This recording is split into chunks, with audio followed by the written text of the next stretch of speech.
প্রত্যেক মাসের শেষ রবিবার আমাদের দেশের যশস্বী প্রধানমন্ত্রী নরেন্দ্র মোদীজি দেশবাসীর উদ্দেশ্যে ওনার মন কি বাত অনুষ্ঠানের মাধ্যমে দেশকে সম্বোধন করেন।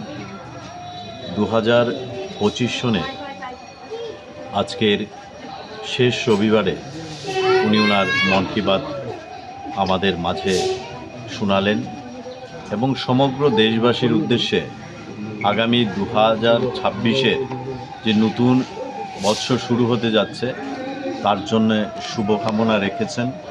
এবং আমরা ভারতীয় জনতা পার্টি প্রত্যেকটা কার্যকর্তা ওনার এই মন কি বাত অনুষ্ঠানে আমরা উপস্থিত থাকি।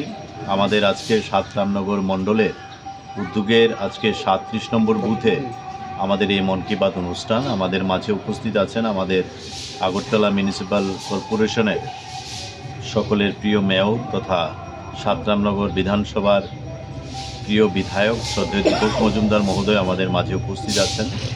আমাদের মাঝে উপস্থিত আছেন যিনি এই মণ্ডলের সংগঠনের নেতৃত্ব দিচ্ছেন, আমাদের সকলের প্রিয় মণ্ডল সভাপতি অমিতাভ ভট্টাচার্য, আমাদের বুথ সভাপতি থেকে শুরু করে আজকে বুথের যারা সাধারণ নাগরিক আছেন সবাই আজকে এই মন কি বাত অনুষ্ঠানে উপস্থিত হয়েছেন। এবং আমরা এই মন কি বাত অনুষ্ঠান আমাদের ভারতীয় জনতা পার্টির কার্যকর্তারাই শুধু শ্রবণ করে না, আমাদের বুথের মধ্যে যারা সাধারণ নাগরিক আছেন, বিভিন্ন শ্রেণীর নাগরিক যারা আছেন তারা এই মন কি বাত অনুষ্ঠান শ্রবণ করেন। আজকেও আমাদের এই 37 নম্বর বুথের জনগণ আজকে আমরা একসঙ্গে বসে আমাদের মোদিজির এই মন কি বাত অনুষ্ঠান শুনেছি।